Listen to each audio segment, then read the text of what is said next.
Hello and welcome. My name's Ryan, and this is not the 9 Lessons and Carols of Christmas.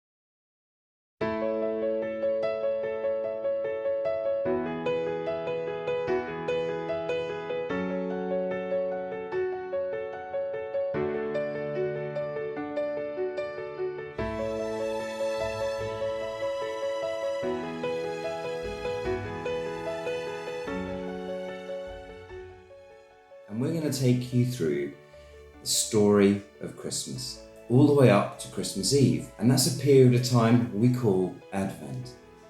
Now, much of our story is quite frankly made up, but the underlying story is true, and you can find that in the Bible. Just take a look at the Gospel of Luke.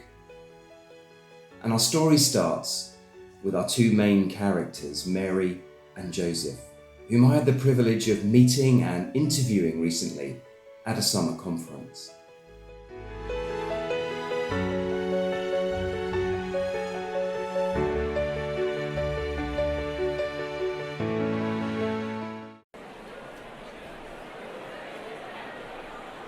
Well, good evening and welcome. Tonight we are honoured to have Mary and Joseph from Nazareth with us.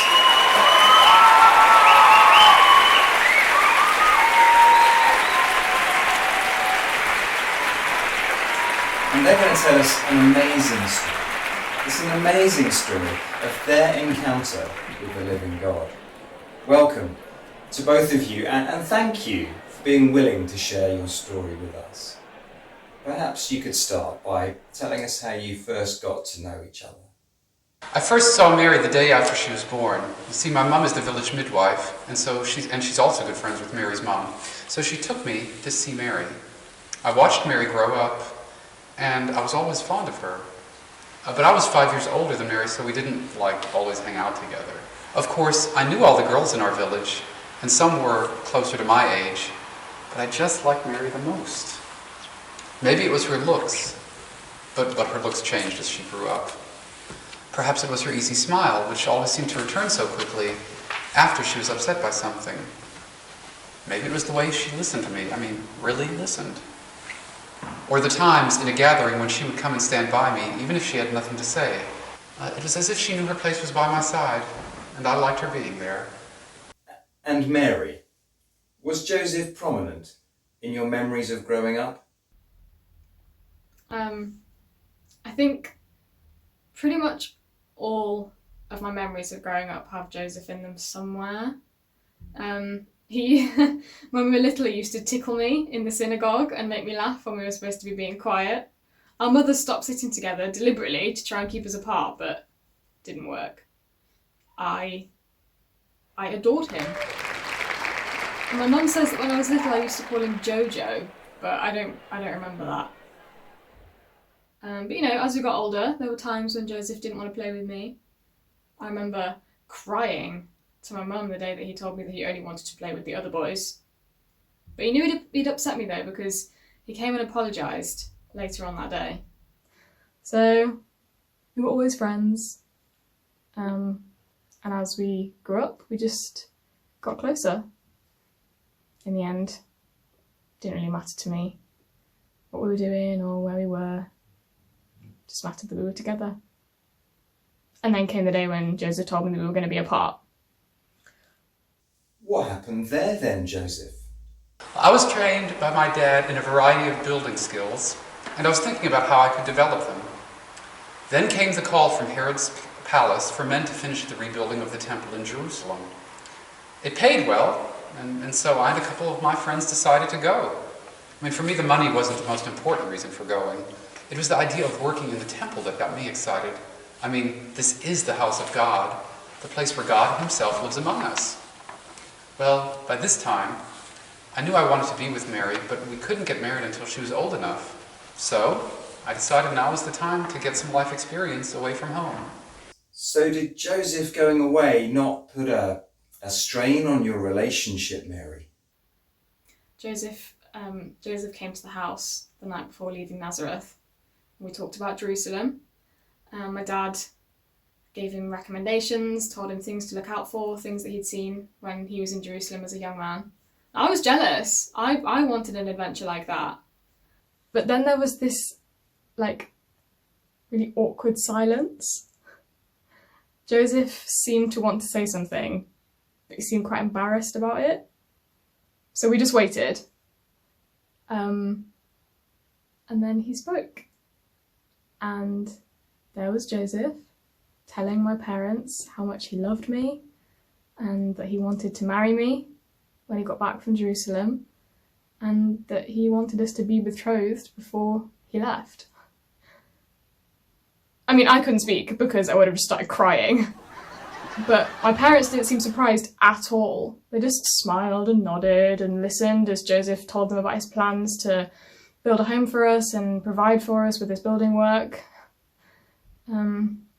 My parents knew that I loved Joseph, and I knew that they approved of him and thought of him as a godly man. So my dad said, "Mary, do you want to marry Joseph?" And I said, yes, I do. And so we had their blessing, and that was it. I was promised to Joseph. I couldn't sleep that night. And I was really, really upset when he left for Jerusalem the next day. Wouldn't see him again for 3 very long years. Wow. And how was your time in Jerusalem, Joseph? Well, I had my adventure in Jerusalem, and it turned out to be mostly a spiritual adventure. My first time in the temple, I'll never forget it. I shook uncontrollably because of the fear of being so close to our holy God. But it turns out this feeling doesn't last long when you spend month after month doing manual work in the building. Yet in time, my own sense of God's presence changed. The vast but distant God I had believed in gradually disappeared, and what was left was the God who stayed with me after I walked off the temple grounds each day and returned to the builder's communal shelter outside of the city. And it was this God that I returned to Nazareth with, and to my beloved Mary. And after giving Mary 3 years' worth of hugs, I bought a plot of land outside the village and began to work on building a house for us. We were soon to be married. So, whilst things were going very nicely for Mary and Joseph, something strange was going on with a relative of Mary's. Her cousin Elizabeth, who is much older than Mary, is married to Zechariah, who is also quite old. So let's hook them up via video link and find out what's going on. Zechariah, would you like to tell us what's been happening with you?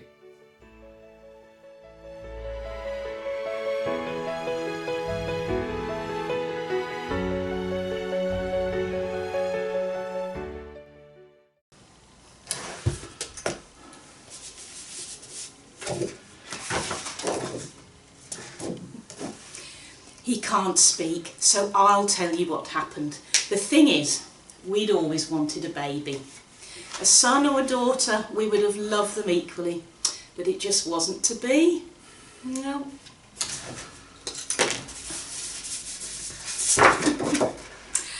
No, it wasn't, dear. It was nobody's fault. He always says that because he doesn't want me thinking it's my fault. But I had long since come to the conclusion that it just wasn't what God had in mind for us. He just didn't allow me to get pregnant, and as much as I was able, I'd come to terms with that. But then came one of the biggest days in our lives. You see, Zechariah is a priest. He leads the synagogue in our village, so he has the responsibility of nurturing our little community and their spiritual lives. But on this great day, Zechariah had been selected to set light to the incense in the holy place, just next to the most holy place in the Jerusalem temple. I remember you were quite anxious about it, weren't you, Zechariah? Yeah. You were worried about what you would do if something went wrong. I mean, if the incense didn't light, or something else like that. We both lost a lot of sleep that night, didn't we? Do you know, they actually tied a rope around him at his middle before we went into the room, just in case he dropped down dead. Oh dear, they could then pull his body out, you know, if something else went wrong. Oh dear. That means they didn't have to go into the room, of course. That just shows you how serious it is going into the temple. Oh, tell them about the angel. Yes, dear, I hadn't forgotten. How could I forget something like that? Of course, Zechariah had no trouble getting the incense to light, and he stood watching it for a few minutes. And then he began to say his prayer of blessing for the whole of the nation, when all of a sudden he found himself falling onto the floor. He told me his legs just couldn't hold him up. One moment he was standing there, and the next he was lying out flat on the floor. I mean, you wondered if you were ill, weren't you? But he generally felt fine. Then he looked up and he saw a young man standing by the altar looking at him. Well, at first Zechariah wanted to tell him to leave. Nobody else was supposed to be in there. But then, when Zechariah tried to speak, he couldn't get any words out. He just kind of started coughing. That was right, dear, wasn't it? He started coughing. Yeah. The people outside, we found out later, had heard the coughing, and they wondered if Zechariah had been taken ill. But back in the room, this young man, and afterwards you decided he was an angel, had started to speak quietly to Zechariah.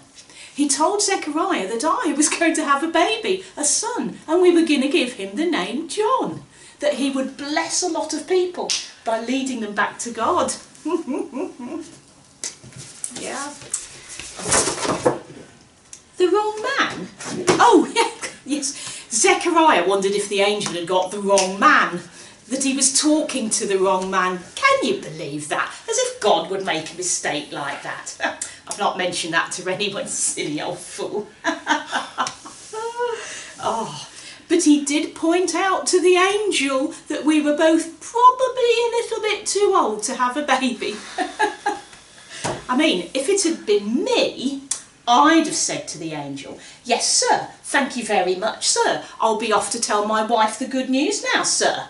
Instead, he questions whether what the angel had said to him was true. Oh dear. Well, the angel didn't take too kindly to that, so Zechariah was struck dumb. Yeah. We have to write messages to each other all the time. This means that the house is really quiet these days.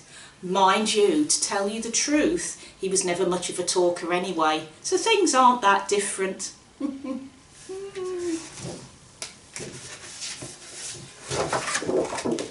Tell them the news.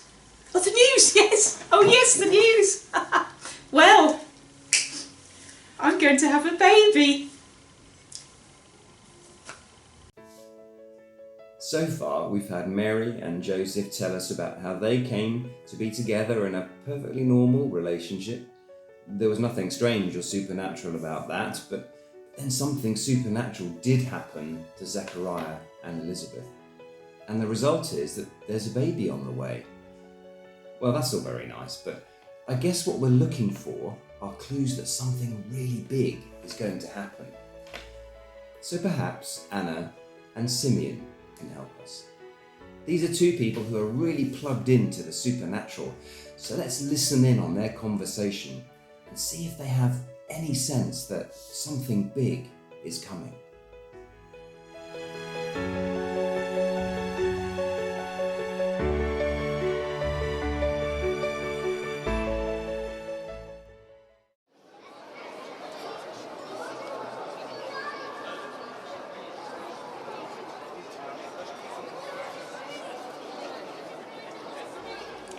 Hello, Simeon. What are you seeing today?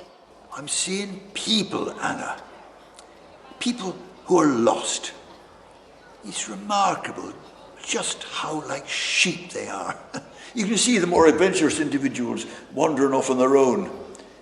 You can see groups huddling together, anxious not to stand out from the crowd.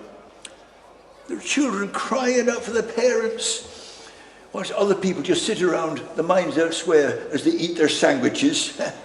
You can see all of life in this temple courtyard. Yes, I love it here. So, when did you start your daily visits to the temple, Anna? Oh, it was when my husband became ill. I came here every day to pray for him. Yes. How long ago was that now? Oh, about 60 years, I suppose. Wow! Was it as long as that? So, I realise this sounds like a stupid question, but were you praying that he be healed? Yes, I was desperate in those days. I didn't want him to die. I was afraid to be left on my own. And I did love him very much. He didn't get better. No. He passed away. But thinking back to that time, I don't think my prayers were wasted. I believe that God was able to use them to change him for a man in fear, desperately trying to hold on to this world, to a man of peace with the situation, ready to fall into the arms of God. That's good. So, after he died, you just kept on coming to the temple to pray? Well, no, not exactly. I didn't see things then as I see them now.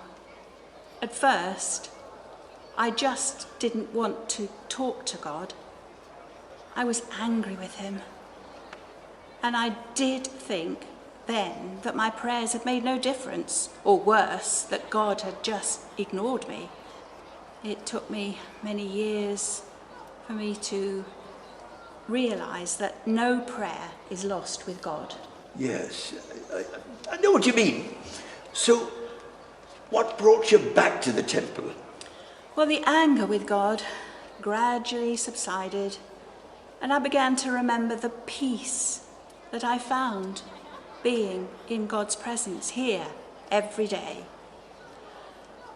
So I came back believing that God had some purpose in me being here. It felt like I had already started on an important journey, although I had no idea where it was going to lead me. And how's the journey been for you? I suppose you could say it's been a journey of discovery, a journey that has taught me about prayer, about God. Gradually, God has shown me how much he loves me, how much he wants to spend time with me, but also that he has a job for me to do, praying with people who come into the temple, people who need help getting connected with him. It's a wonderful thing that you do, but I lack your courage to go up and ask people if they'd like me to pray for them. Instead, I look at people and I talk to God about what I see. I ask him to open my eyes so that I can see things that are hidden, things that God wants me to talk to him about. Oh, yes. And is that how God spoke to you about the Messiah we're all waiting for? Yes. One day, when I was sitting in this exact spot, I saw a young couple bring their new baby to be presented to God. There was nothing obviously special about them, about this little family, but as I was watching them, asking God to show me what he wanted to pray for them, to my surprise, I heard him say, "This is how you will see the Messiah when he comes." As a baby? Yes. And since that day, I've had this burden on my heart to keep praying for the Messiah to come. I can't get through a day without bringing this prayer before God. But sometimes I wonder if I'll recognize him when I see him. People are presenting babies to God every day. When the time comes, God will open your eyes so you can see. Yes. That is my hope.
Well, when we left Mary and Joseph a little while ago, everything seemed to be very rosy indeed.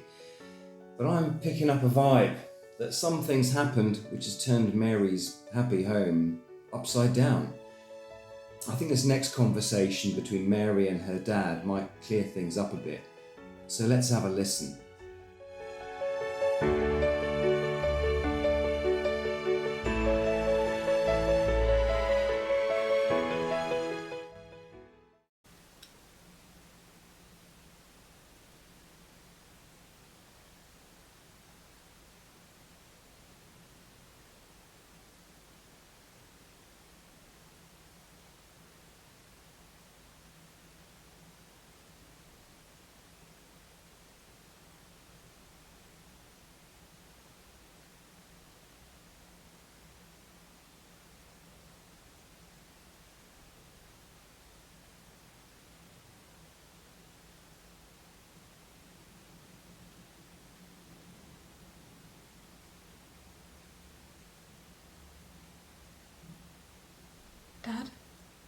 Did you hear me?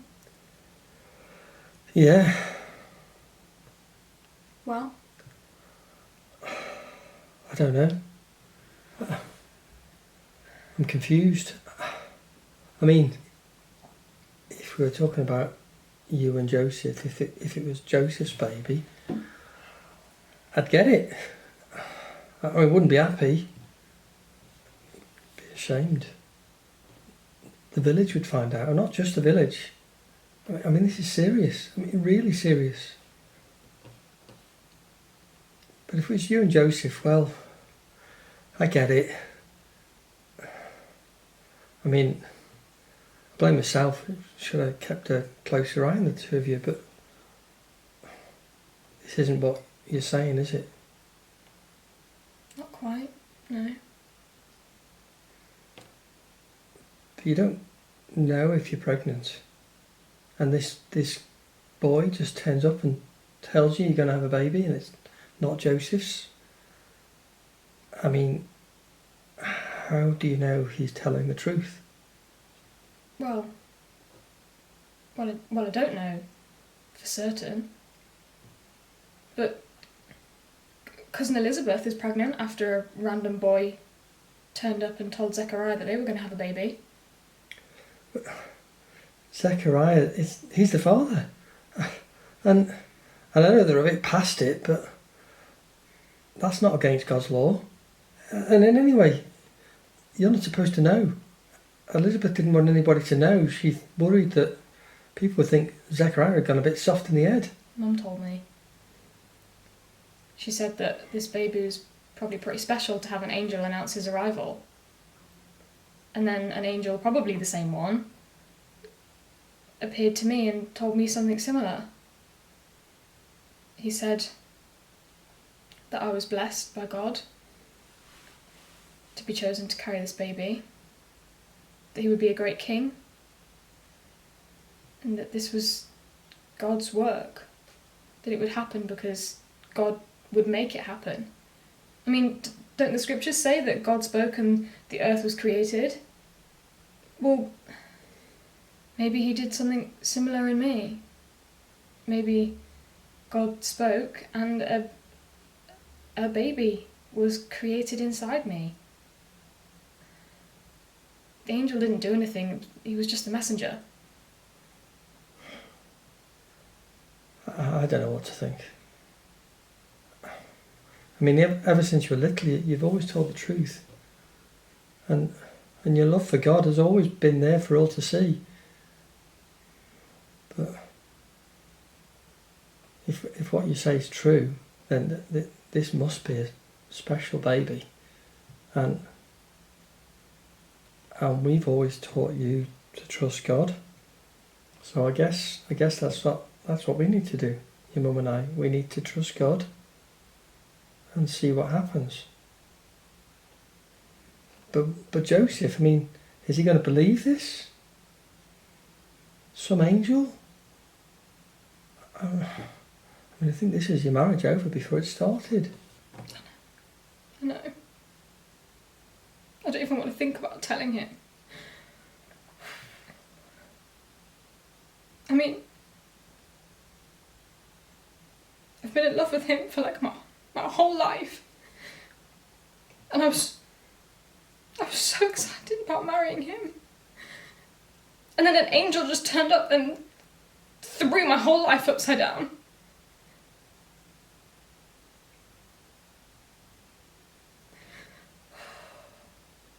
I mean, why couldn't the angel have just appeared to both of us at the same time? I don't know. But listen, you don't know that you're pregnant yet. We don't need to tell anybody about this. In fact, don't tell anybody about this, not yet. Don't tell your mum. Don't tell Joseph. Nobody. I mean, if you're not pregnant, nobody needs to know about this. Yeah?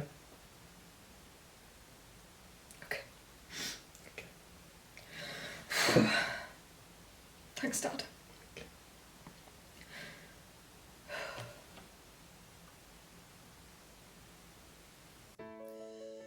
So, now we possibly have 2 babies on the way, both of which have apparently been announced by an angel.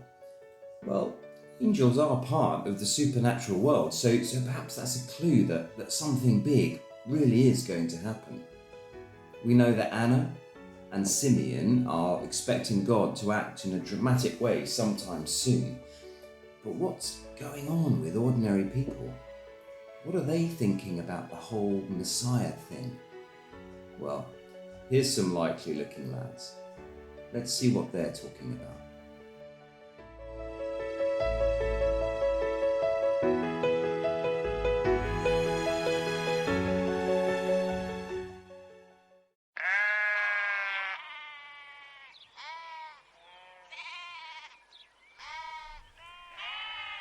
Oh, I am so bored. Just watching sheep eating and sleeping all day.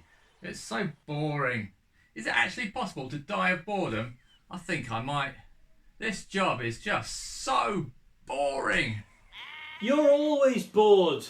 What's the matter with you? Well, I just want a bit of excitement in my life. Is that too much to ask for? Well, if you want excitement, get yourself a wife. I don't want to marry any of the women in Bethlehem, thank you. And they probably feel the same way about you. No one wants to live with someone who's constantly moaning. Ah, at last. Here comes Abe with the packed lunches and the coffee. Hi, guys.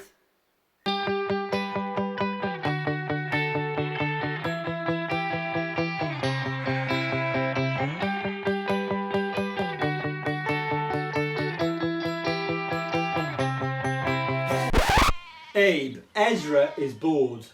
And it's doing my head in. Can you tell us a funny story or something to cheer us up? Well, I had a funny dream last night. I could tell you about that. A funny dream? Anything's better than listening to Captain Boredom over here. Go on then. Well, in my dream, I saw the king walking around the streets of Jerusalem. And as he walked, he met a prophet carrying an enormous birthday cake, which he was taking to the king's palace. A cake? What was it like? It was huge chocolate cake. Chocolate sponge covered in chocolate icing. Oh, Ah, chocolate. I love chocolate. How could you tell it was a birthday cake? well, it had lots of candles on it. Oh, and the words "Happy Birthday" written around the edges of the side of the cake. The clue is in the words. So, what happened next? Well, the king wanted to eat some of the cake, but the prophet wouldn't let him. He said the cake was like a message from God, and he had to deliver it to the palace for the poorest of the king's servants to eat. But whose birthday was it? I don't know. The prophet said the cake wasn't for this king. It was for the king of all kings. Well, it's never a good idea to tell one king that there's another king and that king is more of a king than the other king, is it? I'll try and remember that. But didn't the prophet say who the king was? No. Typical prophet. Keep the story vague. Then you end up with every Tom, Dick and Harry claiming to be the king. It always ends in tears. Well, that was some weird dream. Yeah, it doesn't make much sense to me. But the way you describe the dream, I get the impression you think it should. Yeah, I do think it should. So, do you think this is a dream about a real king who lives today or some future king? Well, I really don't know, but since I've only just had the dream, it would suggest to me that the king is either already here or he's just about to arrive. Ooh, maybe it's a dream about that Messiah that we're all supposed to be waiting for. I mean, what is all that about? I really don't get it. I mean, why are we still waiting for a Messiah who hasn't turned up for hundreds of years? Oh, if there's one thing I can't stand, it's waiting. It's like waiting for these sheep to grow up. I just don't have the patience for this job. I really don't know how somebody taught me into being a shepherd. Here we go again, Ezra. Will you just stop your moaning and let's have a think about this? Okay, let's assume the dream is about the long-awaited Messiah. My second question is, why was the birthday cake in Abe's dream for the king's servants to eat and not for the king?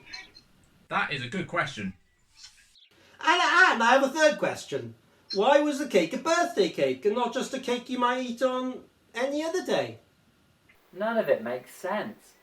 And I don't have the answers to your questions, Joe. But when I woke up, I just felt like I'd been watching something significant happen.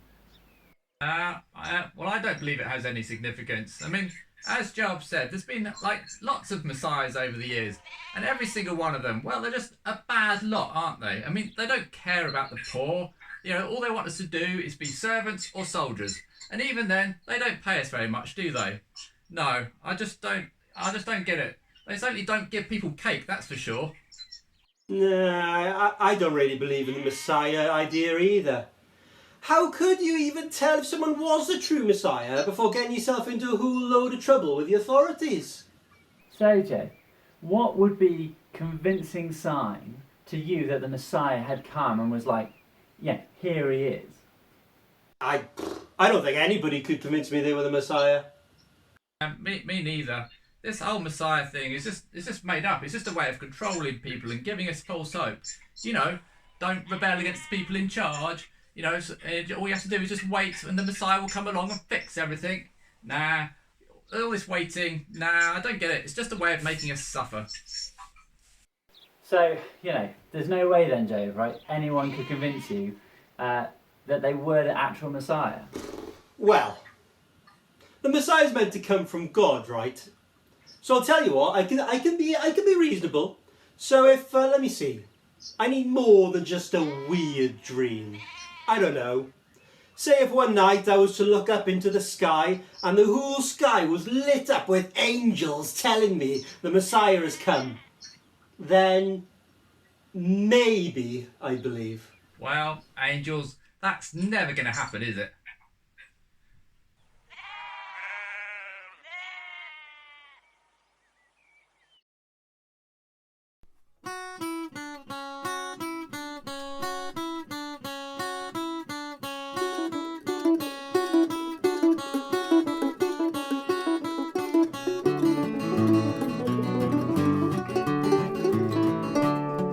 While shepherds watch their flocks by night, all seated on the ground, the angel of the Lord came down, and glory shone around.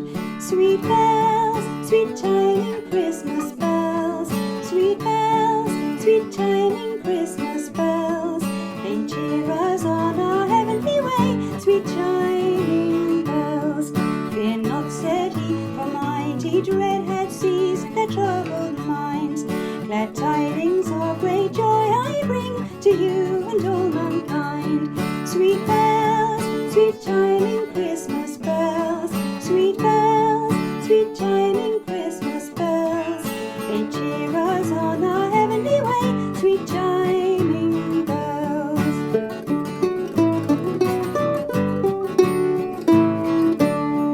To you in David's town this day is born of David's line a Saviour who is Christ the Lord, and this shall be the sign. Sweet bells, sweet chiming Christmas bells, sweet bells, sweet chiming Christmas bells, they cheer us on our heavenly way. Sweet chiming bells, they cheer us on our heavenly way. Sweet chiming bells.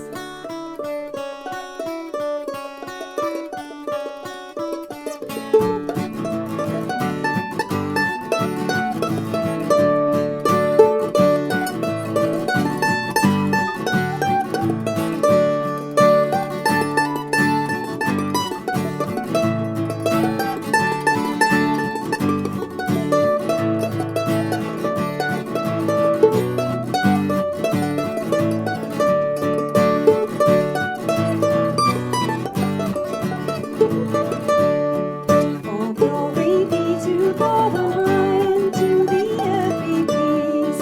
Goodwill henceforth from heaven to men, begin and never cease. Sweet bells, sweet chiming Christmas bells, sweet bells, sweet chiming Christmas bells, they cheer us on our heavenly way. Sweet chiming bells.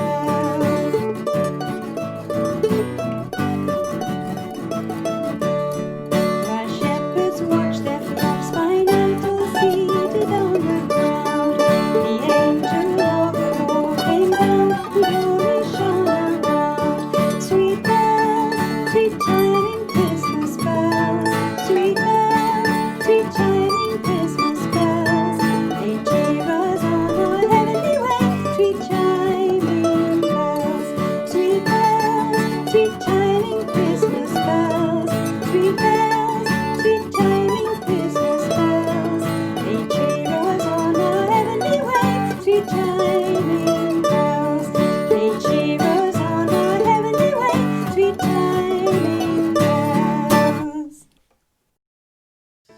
So, some people are clearly expecting God to do something dramatic pretty soon, and others are less so.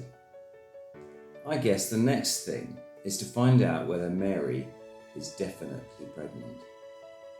Now, the best person to answer that question is the village midwife, who, slightly embarrassingly, is Joseph's mum. Now that's a conversation worth hearing, I reckon.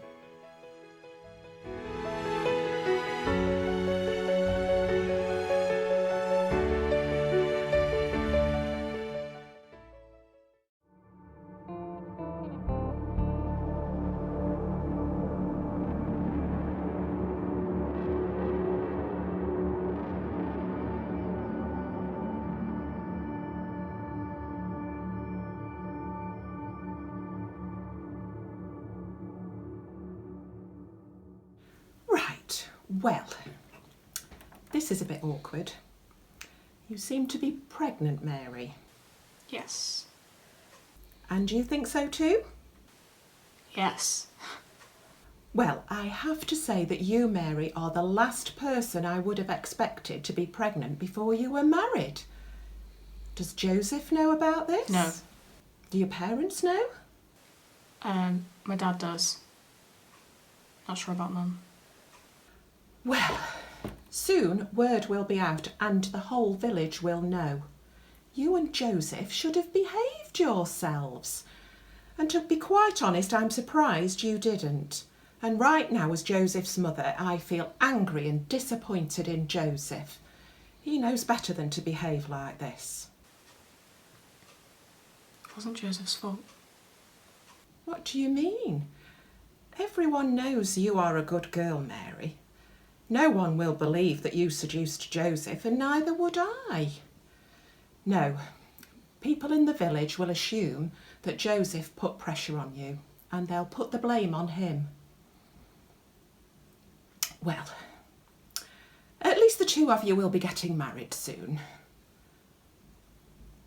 Tell me you are getting married. I don't know. What do you mean you don't know? You will get married, you must get married. You and Joseph will live up to your responsibilities, and that is that. The baby is... Mary, tell me. The baby is Joseph's.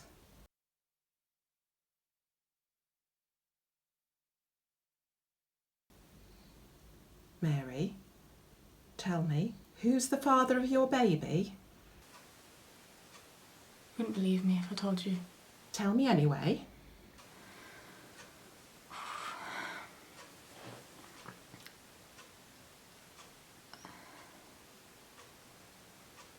There was this man.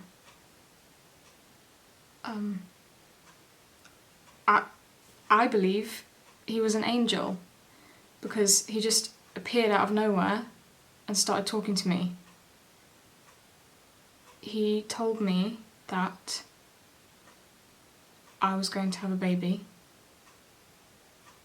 and he said that the baby was from God. Okay, Mary. I'm more interested in what this man did to you rather than what he said to you. We didn't do anything. But he didn't touch you at all? No, not at all. He just stood at the far side of the room and spoke and then left. So, nothing of a physical nature happened between you and this man? I understand what you're saying. And the answer is no, okay? Nothing happened. He spoke, and then he left. So there was no one else around that would have seen or heard this man speak to you? No. A baby from God. Well, I haven't heard that one before. I don't know how you're going to tell Joseph about this baby from God thing. He might find it a little hard to believe. In fact, I'm pretty sure he's going to think you've been with another man. However, I'm not so sure now. Isn't your cousin Elizabeth expecting a baby? Yes, and I don't know if you heard, but her husband Zechariah said that he was visited by an angel, and the angel told him that they were going to have a baby. Yes, I had heard that. Elizabeth is well past childbearing age, and now she's pregnant. And here you are saying that you haven't been with Joseph or any other man. And now an angel appeared to you, and you are most definitely pregnant. Well, this wasn't the day I was expecting when I came to work this morning. Maybe it would be a good idea for you to get out of Nazareth for a while, before the news breaks, and your cousin Elizabeth's would be a good place for you to go. I should think she'd welcome the company right now, and the help around the house. And you can compare angel stories while you're about it. Yeah, that's what my dad thinks I should do too. But what about Joseph? Leave Joseph to me. I'll speak to him when he gets home from work this evening. He will be very angry, so it would be better if you were gone by then. Having some space from you will give him time to think. If Joseph won't take you for his wife, Mary, then no one else will, not from around here anyway. It's a very traditional society that we live in, and you can't just go off and do your own thing. I've always been fond of you, Mary, and I was looking forward to having you as my daughter-in-law. Well, let's see if we can sort this out. I can't guarantee anything, but I'll try my best for you. Thank you. You are an answer to my prayers. If what you say is true, Mary, then God in his wisdom has put you in a very difficult situation.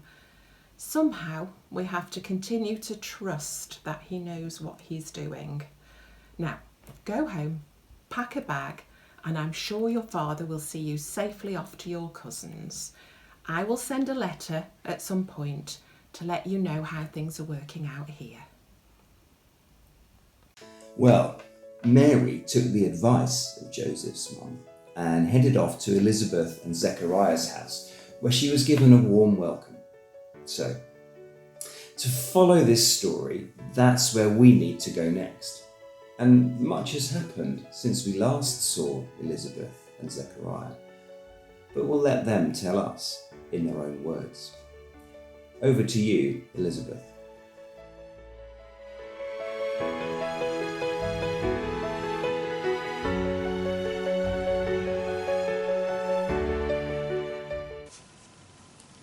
Well, you should have heard the noise the day our baby John was born.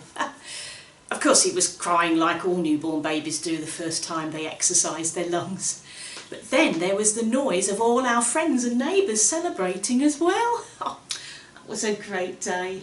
Yeah. The curse had been lifted at last, and God had blessed us with a child. Of course, I was exhausted, but very happy that the baby was born alive and well. Zechariah, still unable to speak, was dancing around the house and courtyard showing the baby off to everyone. He had to wait another 8 days, of course, before getting his voice back. It was at the naming ceremony. Yeah. They asked Zechariah what the baby's name should be. He wrote it on his writing tablet. His name is John. Yeah, that's right. His name is John. That's what you wrote. Yeah. The people didn't believe me when I told them, but Zechariah confirmed it, and then I got my voice back. He did, and so we celebrated that as well. Another great day. Oh, oh, my cousin Mary was with us. Her father brought her here a few months before the birth. She was carrying her own child. At first, it wasn't too obvious that she was pregnant. The people in our community were very welcoming to her. But then someone guessed her condition, and people began talking. They wanted to know where her husband was and why she was staying with us.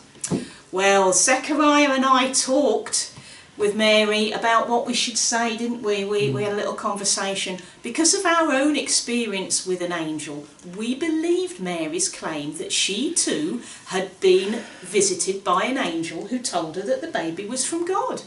But unlike us, Mary wasn't married, and this put her in a very difficult situation. Tell them about the time that John moved inside you. Oh, yes. Well, this was before John was born.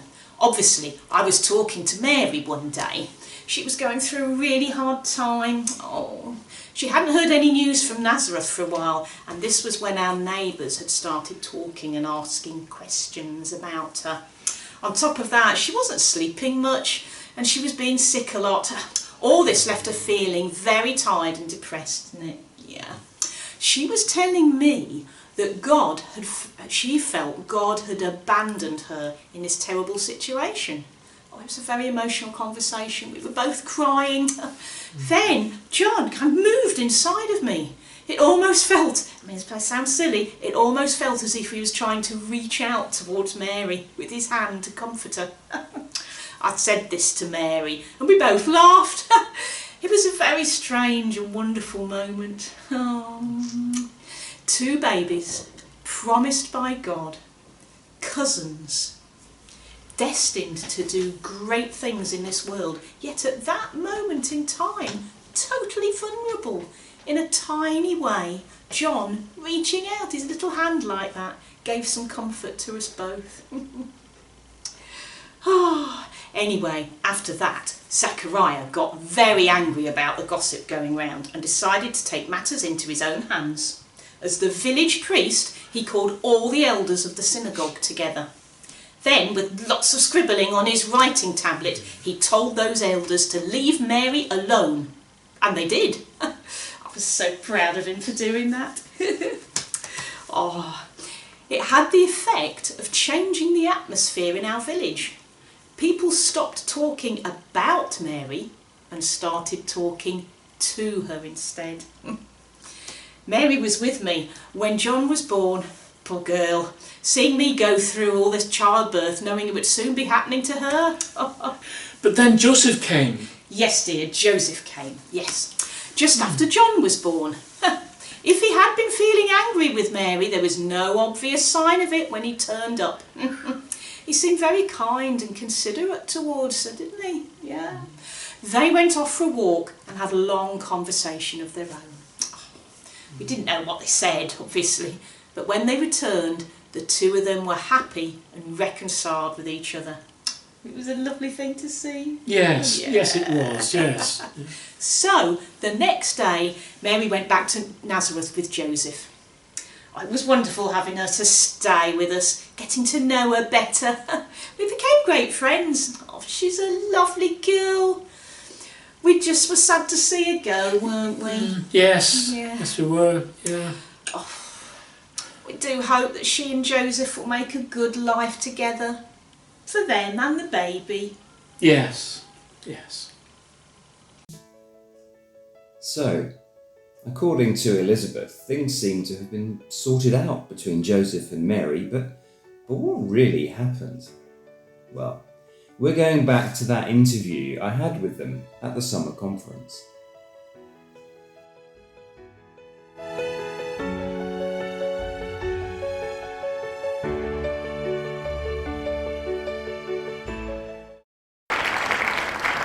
Joseph, perhaps you could tell us how you felt when your mother broke the news about Mary being pregnant. Yes, sure. The conversation I had with my mum was the hardest I'd ever had. I felt betrayed by Mary, and I was angry with my mum because she seemed to be taking Mary's side. I think I was even angry with God for allowing all of this to happen. But I was also really confused. This wasn't the Mary I had known all my life, so what was going on? My mum gave me 2 bits of advice. 1, think long and carefully before making a decision about Mary. And 2, choose carefully who I talk to about this. She knew that I would need to talk to someone, I mean, even if just for my own sanity. But some people were better to talk to than others. Of course, I couldn't talk to Mary.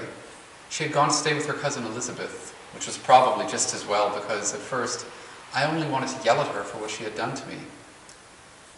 But as my anger subsided, I found I wanted her to be there because I missed her. Then I had a dream. I mean, normally my dreams are chaotic imaginings that have no rhyme or reason to them. But this dream was the complete opposite to that. This dream was unusually real and very clear. A young man appeared and told me Mary's baby really was from God. He told me that Mary had remained faithful to me. He told me this baby was special, and God was entrusting us with the job of bringing him up as if he were our own. I woke up really early in the morning and I felt so excited that I just had to wake up the donkey, feed him some breakfast, and then we were off on our journey to see Mary. And so, Mary, how did you feel when you heard that Joseph had arrived at Elizabeth and Zechariah's house? Yeah, when Joseph showed up, I was petrified about what he would do or say to me. In our society, he had the power to ruin me. But I also knew that Joseph wasn't a cruel or proud man. Elizabeth had told me to trust in our powerful God of love and he would protect me and the baby. So that's what I did. Joseph and I went for a walk. And instead of getting angry with me, he asked me how I was and how the baby was doing and how was my stay at my cousin Elizabeth's. Not at all what I was expecting. I told him that I'd been expecting him to be angry with me, and he admitted that he had been. But he said his confusions were, his feelings were as much confusion as they were anger. He couldn't really believe that I'd cheated on him. And then he told me about his own encounter with an angel in his dream, and that when he woke up, things made a lot more sense. I laughed, and has everyone met this angel now? And then he said the most wonderful thing. He said that even though it was me that was carrying this baby, God had now given both of us the job of bringing up his child. And that's what Joseph wanted to do. I was so happy, I couldn't stop crying. It got a bit embarrassing after a while, actually. Even now, when I think or speak about it, I start to choke up.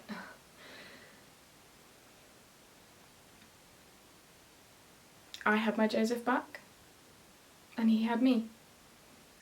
Well, that's brilliant. And what happened next? Well, we returned to Nazareth and we went straight to the priest. We told him we wanted to get married as soon as possible. He agreed to marry us the very next day. We told my mum and Mary's parents, and they went all crazy trying to organize everything in time. Meanwhile, Mary and I went around the whole village together, with Mary very obviously pregnant, inviting everyone to come to the wedding. We got a few funny looks from people, but we didn't want anyone left out. And, the wedding day was wonderful. I mean, I felt sick for most of it, and I couldn't eat, and I definitely couldn't dance, but... And at the end of the party, lots of the villagers walked back with me and my parents to go and collect my stuff from their house and take it to the house that Joseph had built for us. So, yeah, that's how we began our new life together.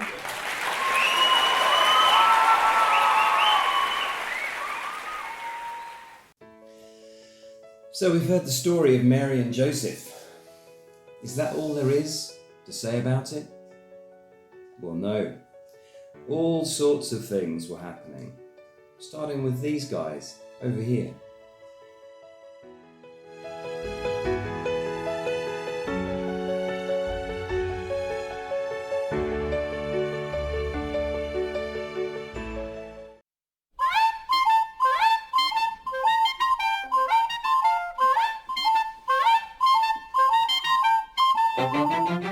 When I first noticed the bright light in the sky, I couldn't believe my eyes.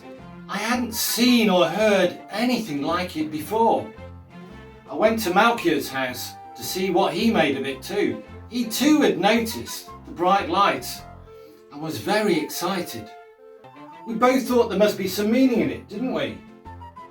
Yes, we did indeed. We threw some ideas around, chewed the fat a bit, and then we decided, do you know what? Balthazar has got a much better theological grasp than we have, so we brought him into it and asked him to think about it. At that point, I'd not seen The Light in the Sky. All my attention was on the book I was writing, which since has been given the working title, Responding to the Light of God. It's not available yet. I'll read your book, Balthazar. It will be the first book of yours that has some real-life experience behind it. I find your more theoretical works a little hard to follow. You see, The Light in the Sky couldn't have come at a better time for Balthazar. All of a sudden, he's got the chance that he's telling the real-life story of us in a search for a newborn king.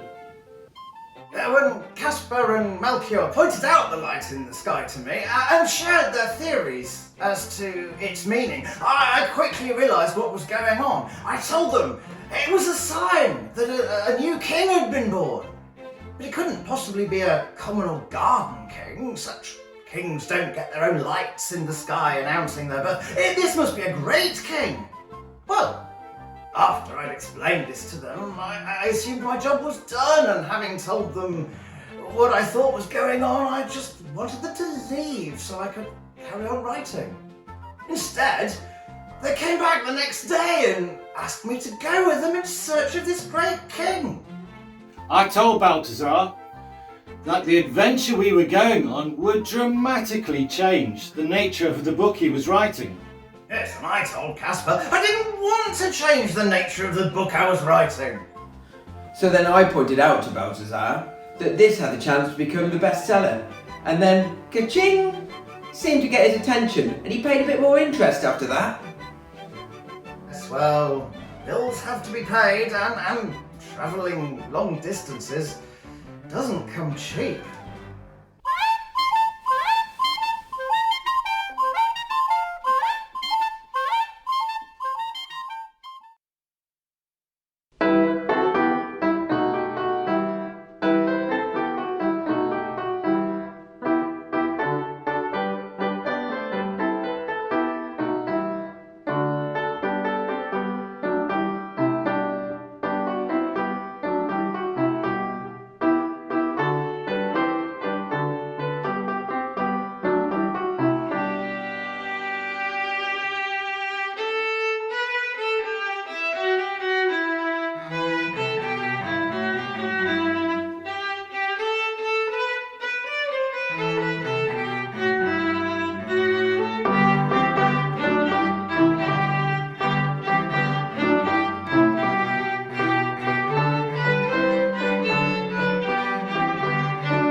So, they had a long journey ahead of them. But they were not the only ones. Poor Mary and Joseph found they had a journey to make too, and just when Mary was at her most pregnant. So Mary and Joseph, could you tell us what happened when you were told that you had to go to Bethlehem? Well, I was really angry. But I couldn't say no to the Roman authorities, could I? Emperor Augustus had decreed that we should all return to our ancestral hometown to register for his census, just as Mary and I were settling into married life together and getting ready for the birth of her first child. Suddenly, we were ordered to travel all the way to, in our case, Bethlehem. I talked to various people to see if we could get out of it, but everyone said the same thing: you've got to go. But it was Mary's conversation with our priest that settled the matter. Yeah, I was feeling quite upset and scared about having to do the journey, being heavily pregnant. So I went to our priest to ask him to pray for me. He hadn't heard about our problem. He'd heard about the decree, but he didn't know that we had to go to Bethlehem because of it. In fact, he started chuckling when I told him, which I found quite annoying. But then he explained, and he said, "You're carrying God's baby. Where in the scripture does it say that God's baby will be born? In Bethlehem." So it all made sense, but I still didn't find it very funny. But not everyone was travelling.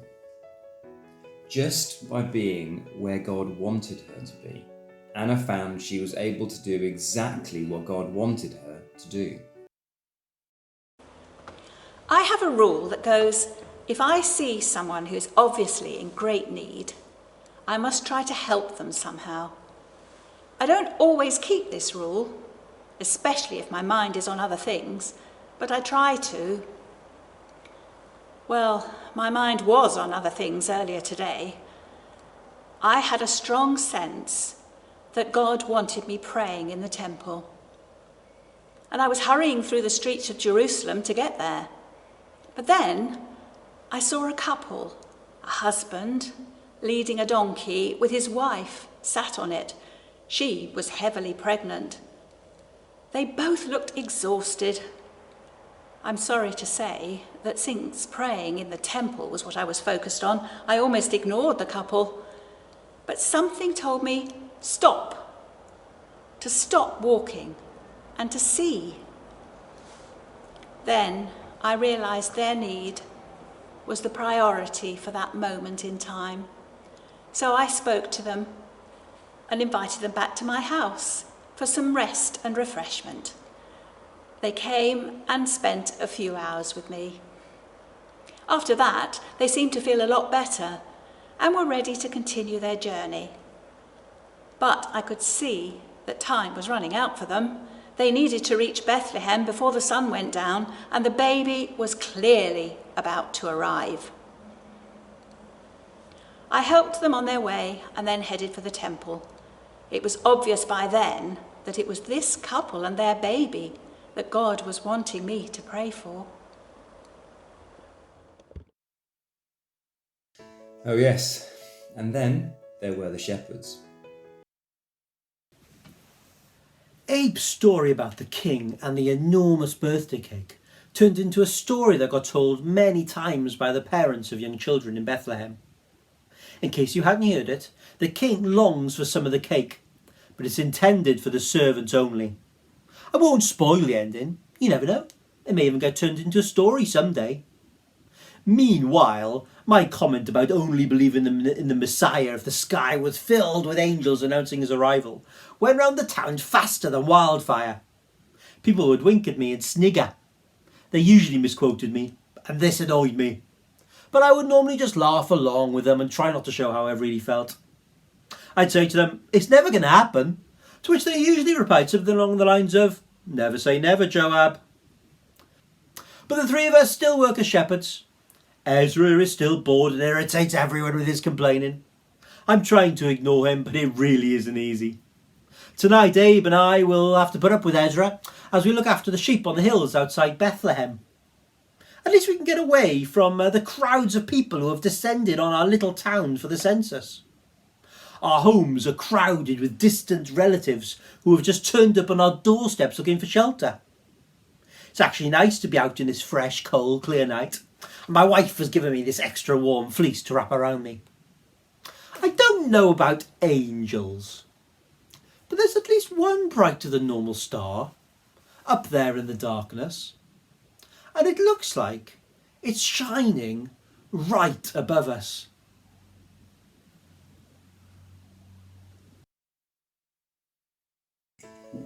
Well, I hope you've enjoyed our little story. We've now arrived at Christmas Eve. It was, at least on the surface, a peaceful night. But the Son of God was being born into a dark and deeply troubled world, just as it is today. But the forces of darkness couldn't prevent Jesus growing up into the man of whom God said, "This is my Son, whom I love. With him I am well pleased." And so today, this is what Jesus says to us in the words of John 16, verse 33. he says, I have told you these things, so that in me you may have peace. In this world you will have trouble, but take heart, I have overcome the world. So, from the members of Christ Church Chilwell and St Barnabas in Inumnook, we wish you a joyful and peaceful Christmas.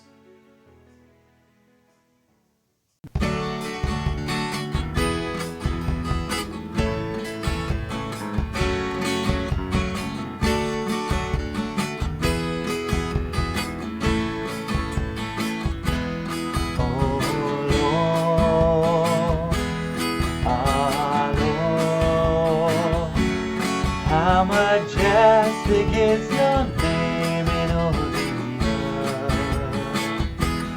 oh Lord, our Lord. How majestic is your name in all the earth. You set your glory above the heavens, and we will praise you through every nation, calling our people, come to the Father. There is no one who loves as you do, Jesus Christ, our Lord. How majestic is your name in all the earth, Jesus Christ, our Lord. How majestic is your name in all the earth. He set your glory above the heavens, and we will praise you through every nation, calling all people, come to the Father, born of the Spirit, the three and the one. You set your glory above the heavens, and we will praise you through every nation, calling our people, come to the Father. There is no other who loves as you do,